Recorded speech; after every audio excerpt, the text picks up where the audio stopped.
ремонт фрези тяжелого мотоблока. Значить такі проблеми. Може тільки це у мене, а може і в усіх. Тут де кріпиться щиток защити, на який кріпиться цей каток. Тут були великі дуже дірки. Не розбиті, а великі. Як не вжимаєш, обриває болти. І нічого не може зробити.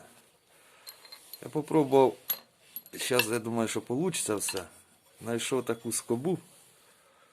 І з неї зроблю два болта. Просверлив дірки. Ось вони, виходить, сюди. Вже вплотну. І тут просверлив. Ну тут, считай, не просверлив, а вони, можна сказати, продавив. Тому що вже наскільки розбило. І воно ходором ходить. Тоді оцей каток невозможно відрегулювати глибину, воно стрибає. Ще така модернізація. Зробив собі лапу. Не знаю, як воно буде, але я думаю, буде хорошо. Тому що оця часть редуктора, воно тут не бере. Получається, що пропускаєш. Пропускає здорово бур'ян. Ще що я зробив? Я зараз трішки переварив лапи, щоб лапа перекривала другу. Між ними зазор був 4 см, якщо я не ошибаюся. Ще така була осінню біда. Мене порвало оце трубу, цю розірвало. На одній, на другій стороні. Просто тупо зігнуло. Я довго шукав таку трубу.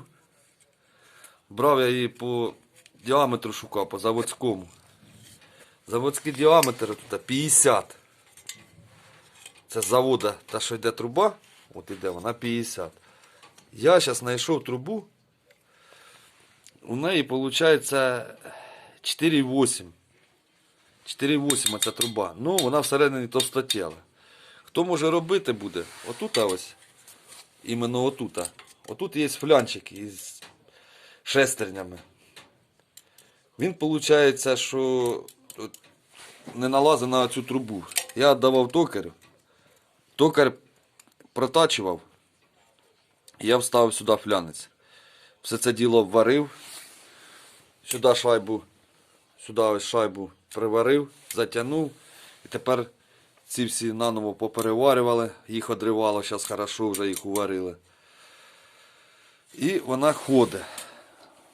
Попробуємо, що воно вийде. І з цього, звісно.